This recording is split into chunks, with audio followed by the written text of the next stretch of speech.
तो कल जैसा कि आपने देखा था, यहाँ पर हमने एक वीडियो कवर की थी जिसमें फ़ातिमा सोसाइटी की तरफ से खाना तकसीम किया जा रहा था और कल लगभग 5,000 लोगों को खाना बांटा गया था।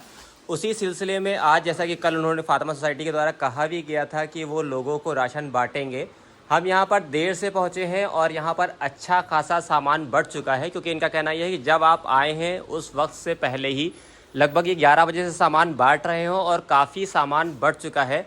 अभी इन्होंने जिस चीज़ को कवर किया है, चूँकि लोग अपने घरों में वापस आने लगे हैं और इन ऊंचे एरियाज़ में पानी कम हो गया है, तो उन्होंने सूखी चीज़ों को तवज्जो दी है, जिसमें इसमें है मोमबत्ती, जिसका काम रात में लाइट ना होने पर यूज़ किया जा सके। माचिस भी इन्होंने साथ में दे रखी है। इसमें चाय पत्ती, आटा और दाल, तेल, सभी चीज़ों को इन्होंने कंबाइंड किया है। शक्कर वगैरह सब है, यानी लगभग हर बेसिक चीज़ को इन्होंने उसमें कवर किया है और ये एक बहुत अच्छी कोशिश है इनकी अपनी तरफ से।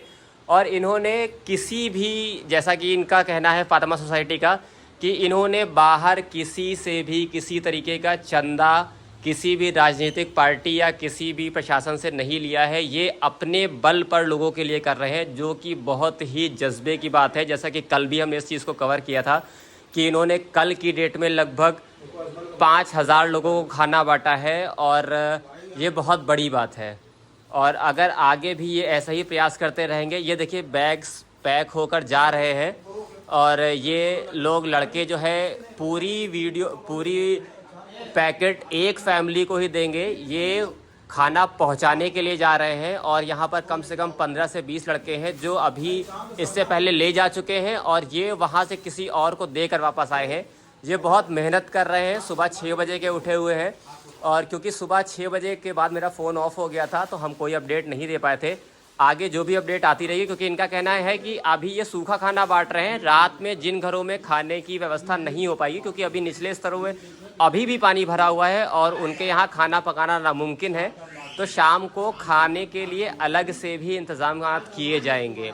तो ये एक बहुत बड़ी बात है और यहाँ पर इन लोगों ने अपने पूरे प्रयास किए हैं और ये सभी लोग पूरी तरीके से पानी में डूब कर आए हैं। इनके आप हालात देख सकते हैं कि सभी अभी भी पानी में भीगे हुए हैं, जो एक बहुत बड़ी बात है। मेहनत इस वक्त पर करना बहुत ही मुश्किल है, क्योंकि इन लोगों के ख़ुद के भी मकान पानी में डूबे हुए हैं। ये एक सबसे बड़ी बात यह है कि यहाँ बैठा हुआ कोई शख्स ऐसा नहीं है कि जिसके खुद के मकान में पानी ना हो और ख़ुद के मकान की सफाई छोड़कर ये दूसरों को खाना तकसीम कर रहे हैं। ये अपने आप में बहुत बड़ी बात है। खास बात ये है कि ये सिर्फ दुर्गापुरी वार्ड में नहीं किया जा रहा है, बल्कि बाराबंकी शहर के और जितने वार्ड हैं उन सब में भी खाना पहुंचाया जा रहा है। आप सिर्फ दुर्गापुरी वार्ड का दिखा रहे हैं, बाकी भी और जगह खाना पहुंचाया जा रहा है। जैसा कि इन्होंने कहा कि ये काम सिर्फ यहाँ पर नहीं हो रहा है, तो आपको बता दें, चूँकि अभी यहाँ पर बाराबंकी में कई एरिया ऐसे हैं जहाँ पर कन्वेंस अवेलेबल नहीं है, तो कन्वेंस ना होने की वजह से हम इस छोटे से एरिए को ही बार बार कवर कर रहे हैं।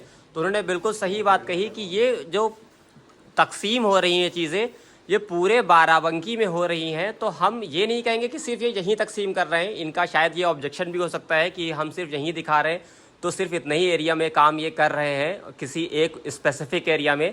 तो एरिया स्पेसिफिक नहीं है, इन्होंने बिल्कुल सही बात कही। लेकिन चूँकि खुद हमारी रीच कम है, क्योंकि काफ़ी रास्ते यहाँ बंद कर दिए गए हैं, 2 पुल टूट गए हैं, पुलों में क्रैक आ गया है, जिसकी वजह से आवाजाही बंद हो गई है, आना जाना मुश्किल है।